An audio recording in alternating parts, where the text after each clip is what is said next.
Take a look across my field. You can tell that it did rain last night. I would say it probably rained about an inch.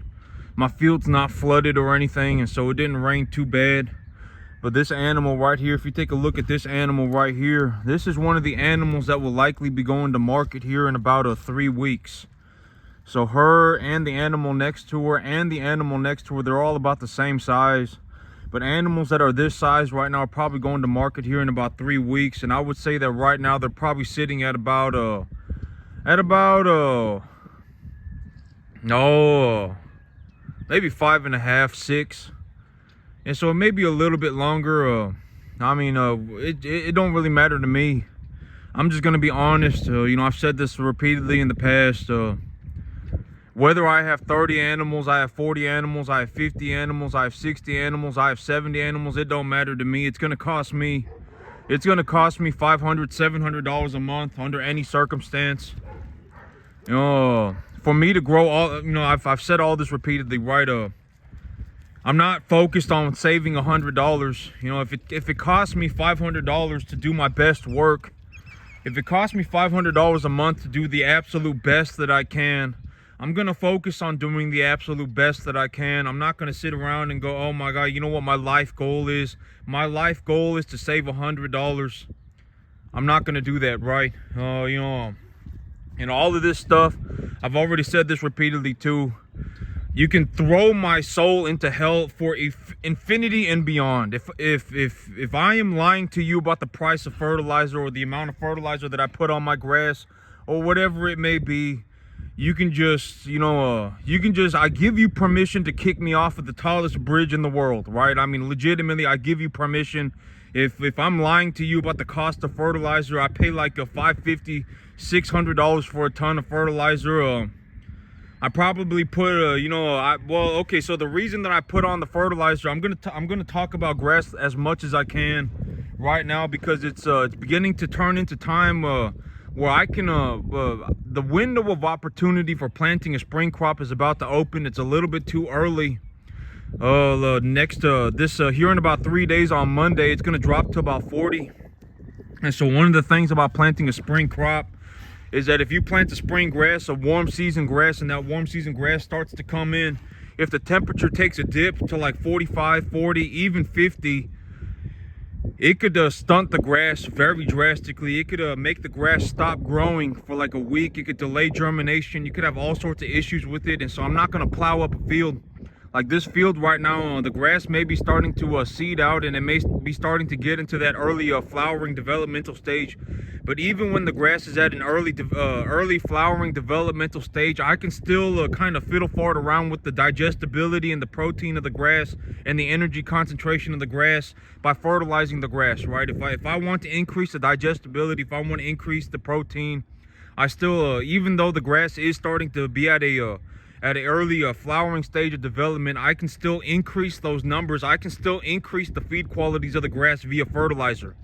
And so if I need to improve the quality of the grass, if I look at my animals and I say, okay, their manure is coming out to be at about a score of from 1 to 9, with 9 being like rock solid poops, and number 1 being like a liquid, completely liquid, filled with gas, and number five just being a properly looking manure patty. If their manure score is starting to come out at about a 7, if I go, okay, the manure score of my animals is coming out at about a 7. When I look at my field, when I look at my field right now, it's like I put on about 20 pounds of fertilizer. I put on about 20 pounds of nitrogen on a 5:1 ratio. I put on 20 pounds of nitrogen, 25 pounds of nitrogen per acre. I've already said repeatedly that, one of the big reasons why I'm doing about 50 pounds a month is because I read a paper. You can read several papers on leaching data. You can read several papers on information that has been collected on fields all across the world. It's like, when we applied 100 pounds of fertilizer, nitrogen fertilizer in the fall, and we put 150 pounds of nitrogen fertilizer in the spring, You know, and we collected groundwater samples from 50 feet under the soil, and we applied nitrate fertilizer, and we tested for nitrate in that groundwater. What we found is that at 250 pounds of nitrogen, the leaching of the nitrate is almost zero, right? It's almost zero, but at a 350 pounds, there was a tipping point in the amount of leaching that was occurring with the nitrates, and we found that the nitrates went from nearly zero, like 2 to 3 ppms, up to 10 ppms, and there was a tipping point in there. And if we overlay that information with how much fertilizer is required for properly developing grass, we can find that if you apply fertilizer, if you plant this grass at 100 pounds, 100 pounds of seed per acre, and you apply this, if you apply 25 pounds of nitrogen when you first plant it, and then you apply this much fertilizer, another 25 pounds into 4 weeks into development, and then once the grass is at this stage of development, if you apply 50 pounds of nitrogen, and then you get this much rain on it, we found that the biomass accumulation, here is a chart of the different amounts of biomass that was accumulated according to how much fertilizer we put on, when we put on the fertilizer. You can read all of this stuff on the internet for free, right? And that's why I've said, if you got any questions, it's already been answered on Google. I'm not gonna go around. There is not any way for me to go around, and this is one of the big reasons why when I talk to people, and when I'm talking to y'all on YouTube, I'm just gonna anticipate that a lot of y'all are here to learn how to run cattle, because my cattle videos do the best. I mean, drastically do the best. My grass videos do the best. So I'm just gonna put 2 and 2 together and just conclude, logically deduce that a lot of y'all are here because you want to learn how to grow grass and run cattle on grass, right? I mean, that's just my logical deduction, right? And so if you want to, realistically, you can go on the internet and you can look up all this stuff, and if you're scared of anything, just keep teaching yourself, right? Go on Google and look more stuff up. Write a very thorough plan for yourself. Okay, I found this paper over here, I found this paper over here, I found this paper over here. This paper over here used irrigation, and when they used irrigation, they used drip irrigation, and they applied a nitrate solution.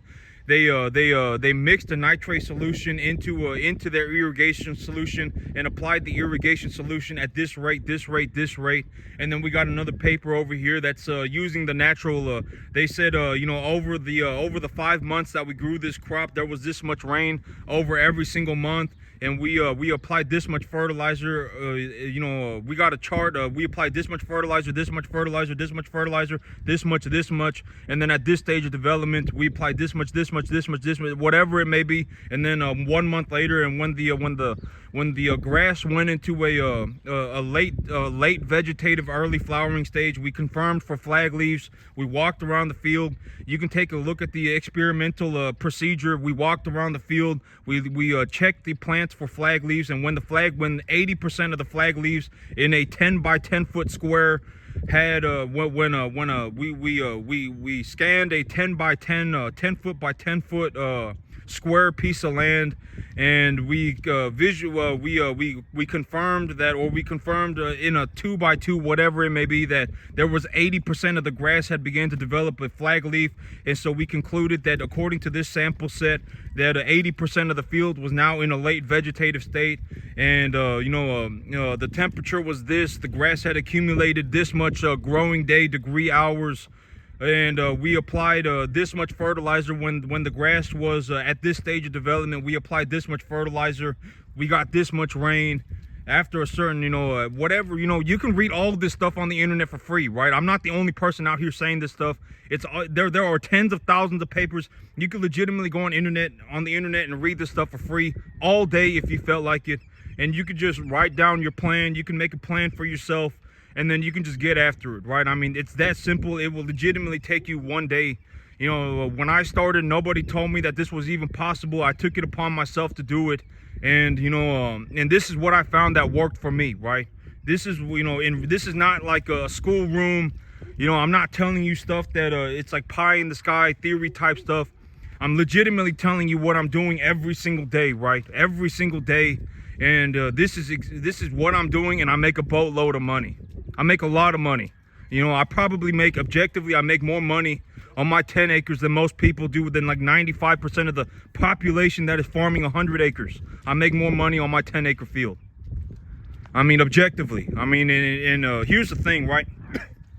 And, you know, and legitimately, I give you permission to kick me off of the tallest building in the world. I 100% give you permission to kick me off the tallest building in the world. If I am lying about this, you can legitimately plant 10 acres of grass this well. You can harvest thousands of dollars worth of hay if you just put in you can legitimately 5 to 10 fold your money if you just put in $1,000. Honestly, if you just grew hay, do not even worry about running cattle. If you just grew hay, you can honestly just you can legitimately, if you just wrote down a plan and just went forward, and you can legitimately 5 to 10 fold your money. And one of the things, I actually wasn't even out here to talk about all that, but I was actually looking at my business yesterday. And here's the things that once I get my tax paperwork filed, my big plan is to immediately take my tax paperwork to the bank, right? I've already said this. I don't know exactly what loans I qualify for. I don't know what grants I qualify for. I don't really know what's going on. But the way for me to figure out what's going on, the best, most realistic way for me to figure out what's going on is to just take my paperwork to the bank, right? I take my paperwork to the bank, and then they'll punch in the numbers in their computer, and then their computer will let me know what I can do, right? And so,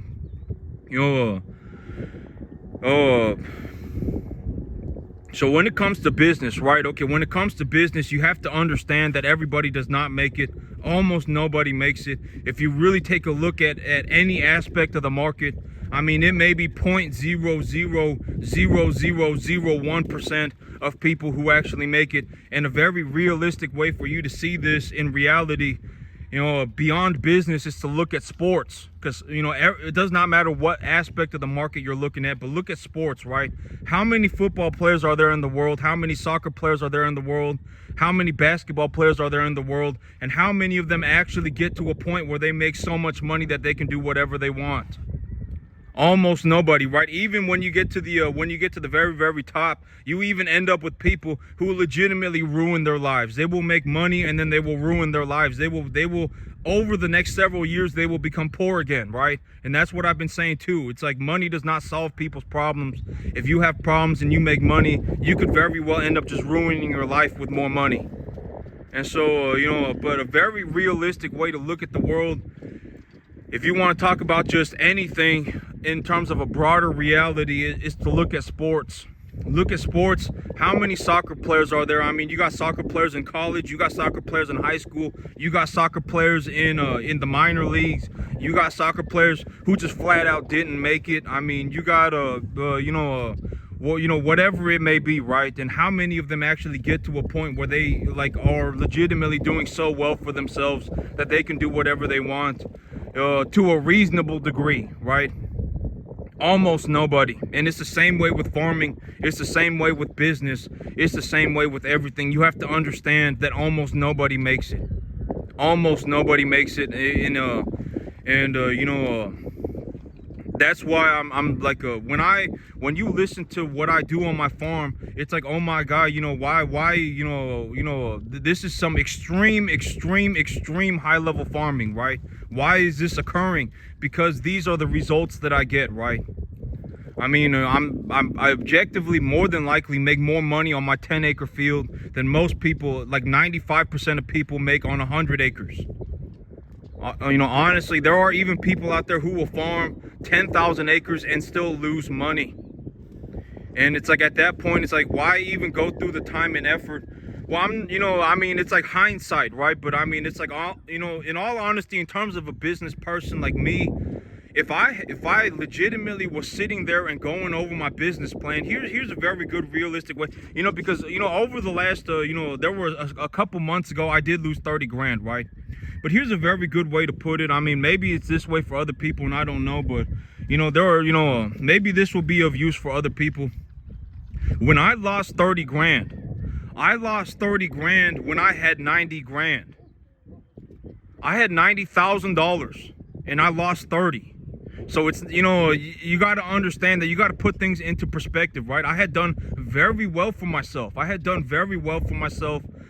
I had a lot of money, and I was sitting there penciling out my business plan, and I went forward and I said, you know what? I'm just going to invest this proportion of my money into my cattle business, right? And so I lost 30 grand, but I lost 30 when I had 90.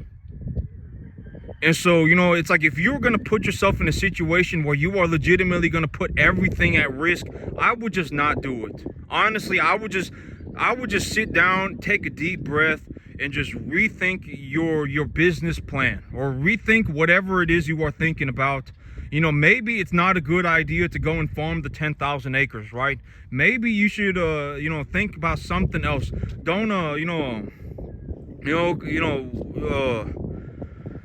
and I'm not saying that to sound like an arrogant prick. I'm just gonna be, like me, when I lost 30 grand, I lost 30 when I had 90. Maybe you're in the same situation. Maybe you have $10 million and you're risking $1 million, and you're just kind of like, even if I do lose it, it's not gonna make my ship sink, right? But if you are legitimately gonna place your ship on the line, I would not do it. And I guess here's a very good way for me to put it in terms of like me not wanting to sound like an arrogant prick, right? Like me, when I look into my future, right? When I look into my future and I make my business plan, I've already said my business plan before, right? My long-term business plan, I've already said it. The reason why I am looking to buy more land is so that I have the capacity to reinvest my earnings, right? If you really listen to what I say, I make a lot of money here, and if I make a lot of money, and if I got to a point where I was looking to reinvest the amount of money that I make on this farm back into my farm, I would be sitting on 10 acres with like 250 cattle by next year, right? Like, in all honesty, if I was genuinely going to reinvest all of the money that I make, and I've already said that the number one thing that I love to invest in is cattle, right? Number one thing that I love to invest in is cattle. Maybe 1.5 is cattle feed, because if I can purchase cattle feed at a good price, and I have digestibility data and protein data, and I can get, and the commodity market is unusually low, because the local market is lower than the overall broader commodity market. The overall the local market, somebody is just saying, I got all this hay and I just want to sell it, and so there is an advantage just particular to me here in my local area. And a lot of people here grow hay. A lot of people up north grow soybeans. There's a lot of people saying right now, a lot of people in the agricultural markets, they're talking about the corn price is too low, and when they pencil out their corn, it looks like they might be coming negative, and so they're gonna switch to soybeans. Maybe they don't plant as many acres, etc., etc. There might even be cheaper soybeans here, in a couple of months. Soybean prices might fall. Corn prices are already low. If I wanted to buy corn stalks, if corn prices are low, dried distiller grains are already low. And, dried distiller grains will also fall, because dried distiller grains are a byproduct of the corn industry. There are many ways to come up with the answer. As long as I understand objectively how to come up with the answer, there are many answers that I can come up with. I can do whatever I want to a reasonable degree, right? And so, to put things in perspective of me, when I look at my future, I'm not putting everything on the line. I've already said, I'm looking to reinvest my earnings. If I do horribly on my 10-acre farm, maybe I come out with like $40,000 a year, $50,000 a year net positive cash flow, right? I mean, realistically, I'll end up making something closer to $60,000, $75,000 a year here on my 10-acre farm, just running cattle, and that is net cash. I would say, I've been taking a look at the numbers, and I honestly think that that $4,000 a month is a little bit low. It might be closer to 5. 4 to 5, 50 to 60,000 is about what I would estimate that I make net positive cash flow. And when I talk to y'all about this and I tell y'all about my plan, it's like, I've already said it. I'm gonna hold on to my cash so that when I leverage for more land, because if I go to the USDA and I take a loan, they'll give me a up to a $600,000 loan, and they will not charge me penalties on any of it, up to $600,000, and they'll give me a sub 5% interest rate. And and let's say I take a $600,000 loan, and that $600,000 loan buys me 100 acres. And for that 100 acres, on 10 acres, if I can make $60,000 a year, if we were just to logically scale this out, granted that if I had 100 acres, I would not be making 600,000. But okay, here's the long-term business plan. If I had to envision what my $600,000 loan would look like, if I were to be like, man, I'm going into the bank tomorrow and I'm taking a $600,000 loan, I would anticipate that I would pay somewhere about a $3,250 a month, about $3,250 a month, or something about that. That is what I would anticipate that I would have to pay, $3,250 a month. And about half of that, if it's a sub 5% interest rate, about half of that would be equity going. It would be principal payment. And the other half would be interest. And the other half that is interest may also be tax deductible. I'll have to ask my accountant. If I bought a piece of land, I would anticipate.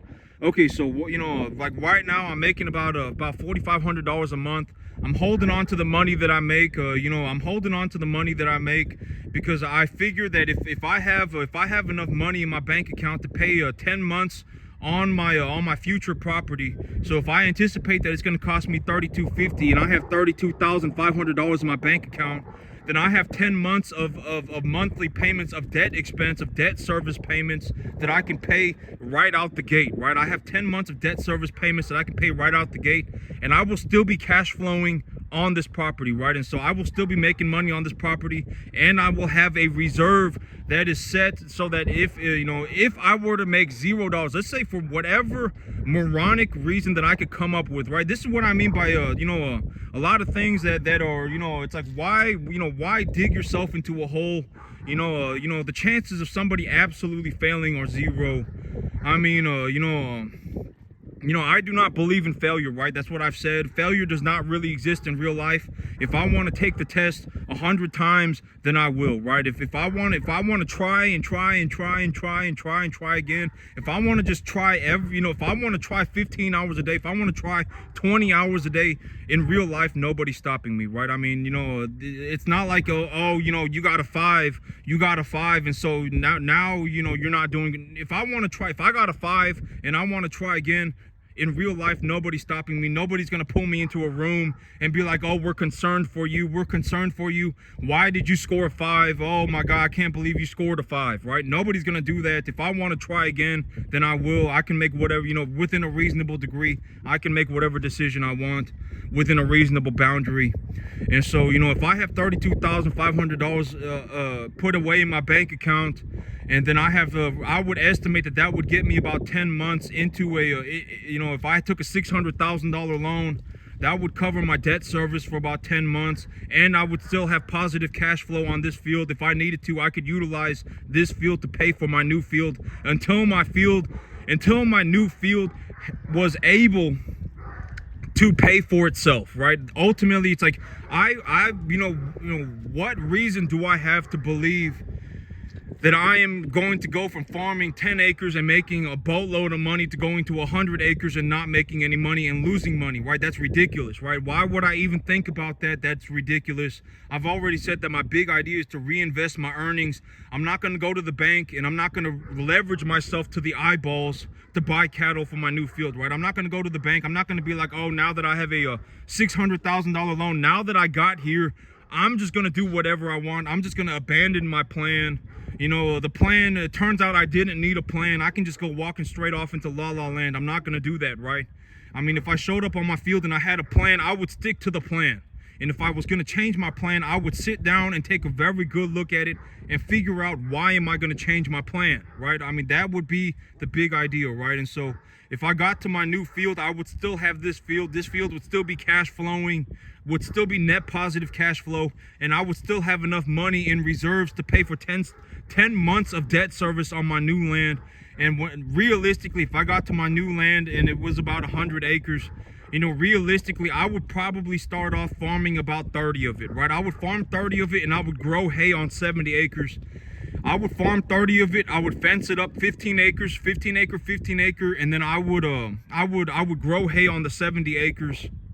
And then on the 70 acres that I'm growing hay, you know, I'll grow hay at a very, very, very minimal risk. I'll plant it in May and harvest it in July. When in about the first month of summer, when you know, it's starting to become very hot and very dry, but it's not so hot that it's fried the grass, right? I'll plant my hay on a very, very, very low risk. You know, I'll essentially be doing exactly what I'm advising other people to do. What I'm highly suggesting other people to do: plant your hay in the middle of spring and harvest it in the early summer. Because, well, here in Texas, at least here in Texas, because in the early summer, chances are in July you will 99.999% chance get an opportunity to cut your hay and harvest it, because it will more than likely be very hot and very dry outside. It will be starting to get very hot. It will likely, you know, you will likely be able to find a window of opportunity during that to harvest your hay. You know, if you got to harvest your hay between the 60th and 80th day, let's say you got some delayed photo or synthetic whatever, or you got some like last year I planted a sorghum Sudan grass that was that had a delayed flowering, a prolonged flowering period. And so let's say I planted that and I anticipated that I had to harvest the grass between a 60 to 80 day period.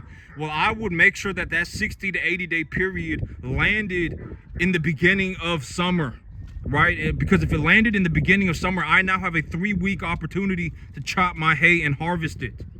And, you know, that's what I mean by, you know, if you, you know, if you grow hay, it's very, very, very minimal risk. I would not suggest starting with cattle.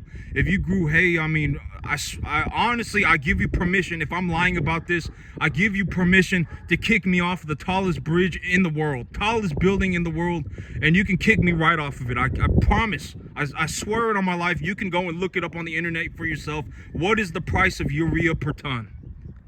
You know, it'll show like 500 something, right? 5 something. Urea is the baseline for fertilizer, right? I've already said this before.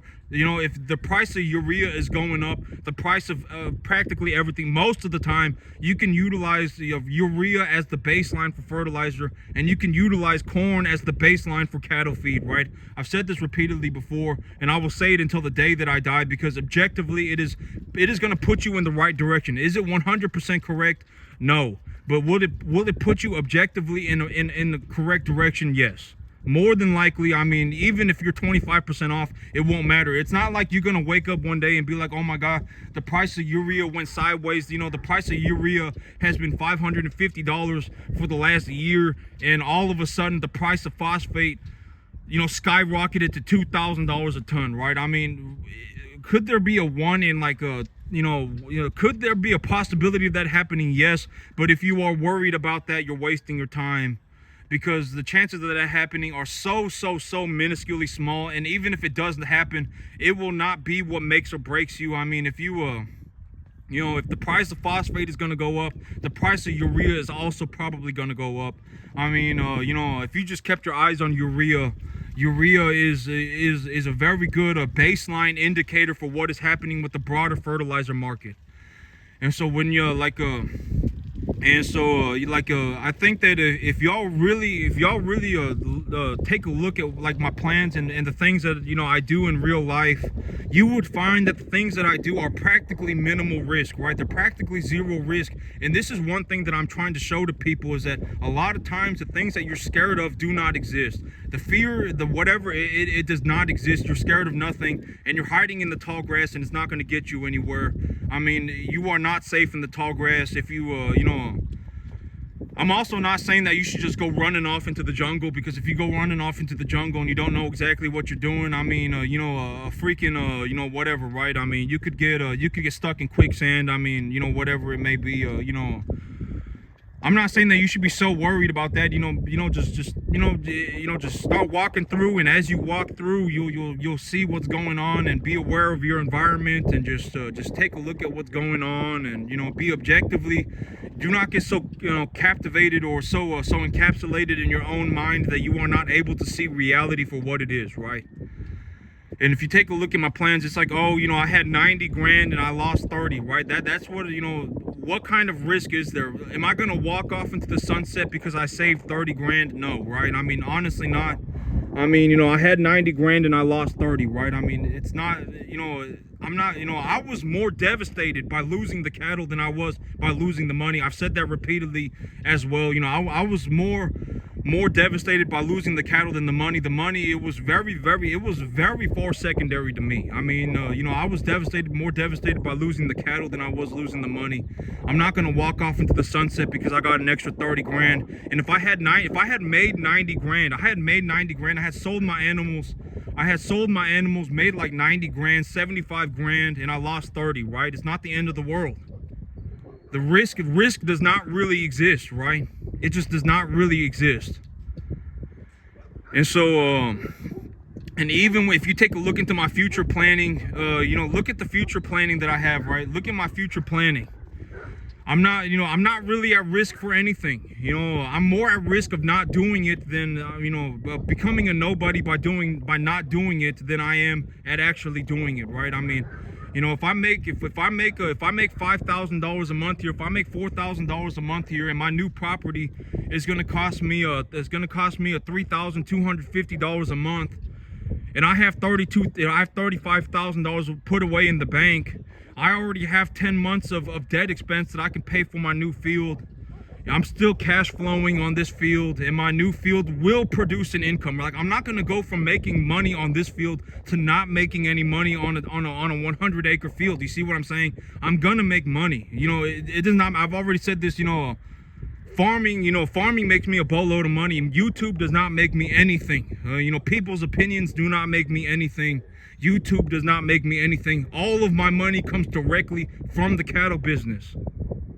And so, I'm really not at risk for anything. I'm more at risk of not doing it. I put myself at more risk if I do not do it than if I do it. Because, I mean, if I'm making $4,000 a month here and it's a 10-acre field, and that $4,000 a month will more than cover a $600,000 loan that I need to buy a 100-acre field. And if I go from a 10-acre field to a 100-acre field, chances are I'm going to make more money on a 100-acre field than I am a 10-acre field, right? Honestly, let's just be honest, I probably will. Objectively, I probably will. And if I make money, I need opportunity to reinvest my earnings. That was the big idea for the business plan, right? The big idea of my business plan is to give myself an opportunity to reinvest my earnings, because if I do not reinvest my earnings, I will be stuck paying a lot in taxes, a boatload of money in taxes. I will lose the money either way. This is what's also something that I've been saying. When I talk about business, this is what I've been saying. I'm not saying that you should go and start a business, go walking off into la la land, leverage, put everything you have into it, put 140% of your income into a business, and then lose all your money just so that you can write off your income tax, right? I've said don't do that. If you do that, you are going to be miserable forever, right? I've already said that. Chances of you recuperating from that are almost zero. Right, I've already said that. You should not go and start a business and then lose all your money. Right, I've already said that, right? And so, put yourself at, but logically think about what is going on and do what is reasonable. If you've got 90 grand and you want to invest 30 grand, just go ahead and do it, right? I mean, do not go, this is one thing that I did that really saved me, is that if I had made 90 grand and I had immediately invested 140, right? If I had immediately invested 140, if I lost, this is a very good way to put it. If I lost that 140, I would have gotten freaking wrecked, right? I would have gotten freaking wrecked. If I lost, I lost 30 out of 90, this is a very good way to put it. To put it in terms of me, using my life as an example. If I had made 90 and I had lost 140, I would have been wrecked forever. I would have been devastated financially forever, right? Honestly, I would have been.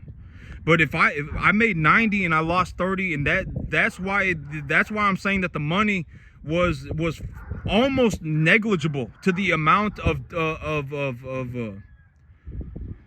the amount of, I guess, distress that I felt from losing the cattle themselves. I was more devastated by losing the cattle than I was the 30 grand. The 30 grand is kind of negligible to me, just because I had, if I have 90 grand and now I have 60 grand, it's not like, oh my God, I can't believe I just lost that, right? Oh my God, what am I gonna do? Oh my God, now I can't walk off into the sunset, right? Now I can't walk off into the sunset. Oh man, I lost 30 grand. I can't believe that just happened, right? I mean, it's just moronic, right? I mean, I'm not gonna think like that. That's a waste of time. That's not reality. I made 90, I lost 30. That's the reality of my situation. Either way, I still have more money than I could ever, and right now, I mean, within a reasonable boundary, I have unlimited money, right? Like, even right now, when I look at my cattle and it's like, okay, I got 45,000 in debt. I got 41 cattle.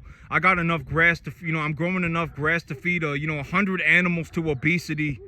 I mean, it costs me about $550, $700 a month, $750 a month, something like that. I mean, realistically, I'm doing very well for myself, right? And so, it honestly just, I'm objectively doing very well for myself, right? And I'm even, it's only like March, maybe about to be April, and I'm about to make, tens of thousands of dollars already. I'm about to make like 15, 20 grand already, right? And I'm going to be bringing in more animals. I'll be bringing in more animals tomorrow as well. And so, and if you take a look at my grass, I mean, my grass is about to go ballistic. My grass is about to go ballistic. It's about to be 40 degrees on Monday.